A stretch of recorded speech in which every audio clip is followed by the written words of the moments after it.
नमस्कार दोस्तों, हर रोज की तरह एक बार फिर से हम हाजिर हैं देश भर की खबरें लेकर। तो आज दिन हो चुका है 10 जून का और टाइम हो चला है आज के मुख्य समाचार जानने का। दोस्तों, आज हम आपको कुछ अलग सी जानकारी शेयर करने वाले हैं। जब से कोरोना शुरू हुआ है तब से लोगों में डर और वहम ने घर बना लिया है, लेकिन कोरोना का असली दौर अभी शुरू ही हुआ है।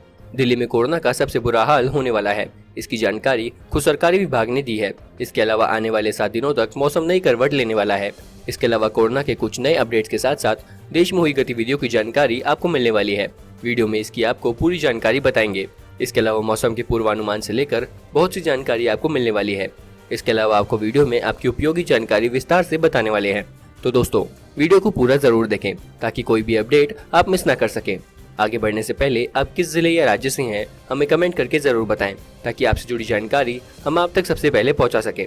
सबसे पहले बात कर लेते हैं भारत में कोरोना वायरस अपडेट की। तो भारत में 2,75,000 से ज्यादा लोग इस वायरस से संक्रमित हो चुके हैं, जिसमें 1,32,000 से ज्यादा मरीज ठीक हो चुके हैं और लोगों की मौत के आंकड़े ने 7600 को पार कर लिया है। बात करें पूरे देश में एक्टिव मरीजों की तो 1,34,000 से ज्यादा मरीज इस समय कोरोना से संक्रमित हैं और ये गिनती हर घंटे हर मिनट बढ़ती जा रही है। साथ ही एक नजर डाल लेते हैं दुनिया भर के कोरोना वायरस अपडेट पर। तो बता दें, दुनिया में कोरोना के मरीजों की संख्या 72 लाख से ज्यादा हो गई है, जिसमें 36 लाख से ज्यादा लोग ठीक हो चुके हैं और लोगों की मौत के आंकड़े ने 4,10,000 को पार कर लिया है। तो दोस्तों, इसी के साथ ही बात कर लेते हैं आने वाले 24 घंटे के मौसम पूर्वानुमान की। अगले 24 घंटों के दौरान तटीय आंध्र प्रदेश, दक्षिण तटीय ओडिशा, तेलंगाना, कर्नाटक, कोंकण व गोवा, गुजरात के पूर्वी हिस्सों, मणिपुर, मिजोरम और त्रिपुरा में कई जगहों पर हल्की से मध्यम बारिश हो सकती है। 1-2 जगह भारी वर्षा का भी अनुमान है।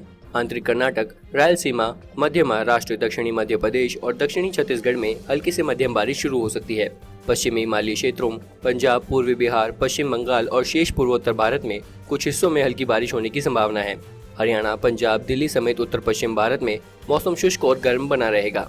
तो दोस्तों, इसी के साथ ही एक नजर डाल लेते हैं आज की सबसे बड़ी खबर की ओर। सबसे ज्यादा संक्रमण का खतरा है तो वो दिल्ली में है। इसी को लेकर दिल्ली के डिप्टी सीएम मनीष सिसोदिया ने कहा, एलजी के फैसले से दिल्ली वालों के सामने संकट खड़ा हो गया है। जिस रफ्तार से संक्रमण बढ़ रहा है उसे लगता है कि 30 जून तक 15,000 बेड की जरूरत होगी और 31 जुलाई तक 80,000 बेड की जरूरत होगी। 31 जुलाई तक 5 लाख से अधिक केस हो सकते हैं। तो दोस्तों, इसी के साथ ही अब बढ़ते हैं आज की अगली बड़ी खबर की ओर, जो आ रही है दिल्ली से। देश की राजधानी दिल्ली में कोरोना वायरस से पैदा हुई स्थिति बिगड़ती हुई नजर आ रही है। अभी राजधानी में कुल मामले करीब 30,000 के पास हैं, तो वहीं केंद्र और राज्य सरकार में कम्युनिटी स्प्रेड को लेकर तकरार जारी है। इस बीच अब सरकार ने मान लिया है कि जुलाई के अंत तक दिल्ली में कुल मामले 5 लाख तक पहुंच सकते हैं। ऐसे में अगर दिल्ली के बेड और वेंटिलेटर की व्यवस्था को देखें तो वो भी डराने वाले आंकड़े ही दिखाते हैं। दिल्ली सरकार के द्वारा जो आंकड़े जारी किए जाते हैं उनके मुताबिक दिल्ली में मौजूदा बेड और वेंटिलेटर में आधे से अधिक भर चुके हैं, यानी अब सिर्फ 50% से कम ही बेड वेंटिलेटर दिल्ली में खाली पड़े हैं। और जिस तरह से दिल्ली में मरीज रोज 1,000 से अधिक नए मामले सामने आ रहे हैं वो इस संकट को और भी गहरा सकते हैं। तो दोस्तों, इसी के साथ ही अब बढ़ते हैं आज की अगली बड़ी खबर की ओर, जो आ रही है मारुति सुजुकी कंपनी की ओर से।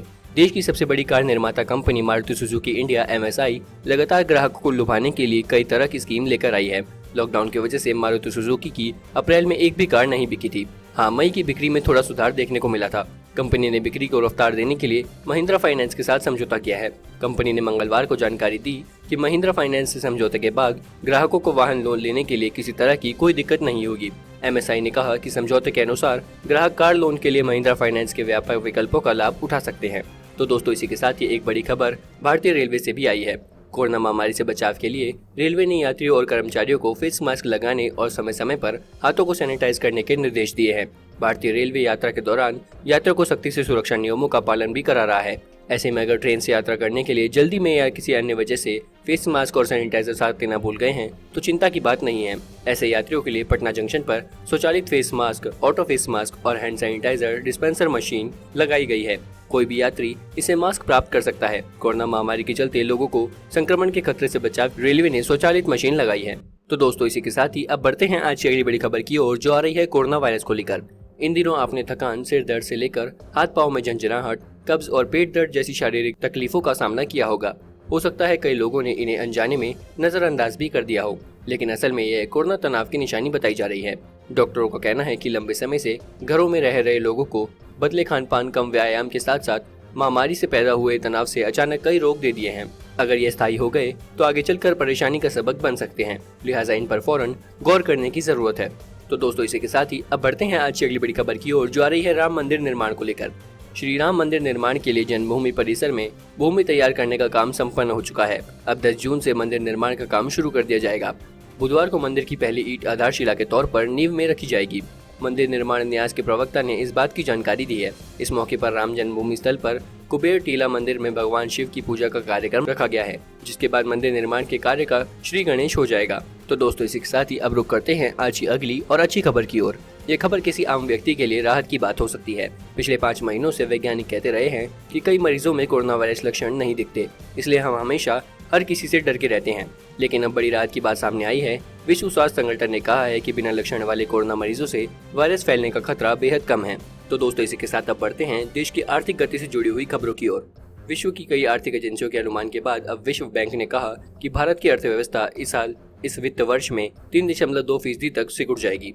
एक रिपोर्ट के मुताबिक वॉशिंगटन स्थित कई कर्जदाताओं का कहना है कि भारत में लॉकडाउन के कारण आर्थिक गतिविधियों पर लगी रोक ने अर्थव्यवस्था को विनाशकारी झटका दिया है। तो दोस्तों, इसी के साथ ही अब बढ़ते हैं आज की अगली बड़ी खबर की ओर। ज्योतिरादित्य सिंधिया और उनकी मां माधवी राजे सिंधिया को 4 दिन पहले मैक्स साकेत में एडमिट कराया गया है। ज्योतिरादित्य सिंधिया में कोरोना के सिम्टम्स थे, लेकिन उनकी मां में कोई लक्षण नहीं थे। आज दोनों का टेस्ट रिपोर्ट पॉजिटिव आया है। अब दोनों का इलाज चल रहा है। तो दोस्तों, इसी के साथ ही अब बढ़ते हैं आज की अगली बड़ी खबर की ओर, जो आ रही है पेट्रोल की कीमतों को लेकर।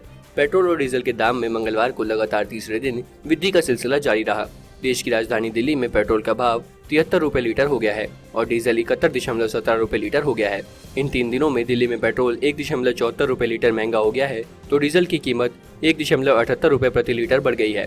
आपको बता दें कि पेट्रोल और डीजल की कीमतों की दैनिक आधार पर समीक्षा नहीं हो रही थी। अब करीब 80 दिनों के बाद एक बार फिर दैनिक मूल्य संशोधन शुरू हो गया है। तो दोस्तों, इसी के साथ अब बढ़ते हैं आज की अगली सरकारी नौकरी से जुड़ी खबर की ओर। छत्तीसगढ़ लोक सेवा आयोग CGPSC ने फॉरेस्ट रेंजर और असिस्टेंट फॉरेस्ट गार्ड के पदों पर भर्ती के लिए नोटिफिकेशन जारी किया है। छत्तीसगढ़ वन विभाग भर्ती 2020, CG फॉरेस्ट गार्ड भर्ती 2020 के तहत 178 फॉरेस्ट रेंजर और असिस्टेंट फॉरेस्ट गार्ड के पदों पर नियुक्ति की जाएगी। अगर आप भी वन विभाग में नौकरी करने के इच्छुक हैं तो आवेदन कर सकते हैं।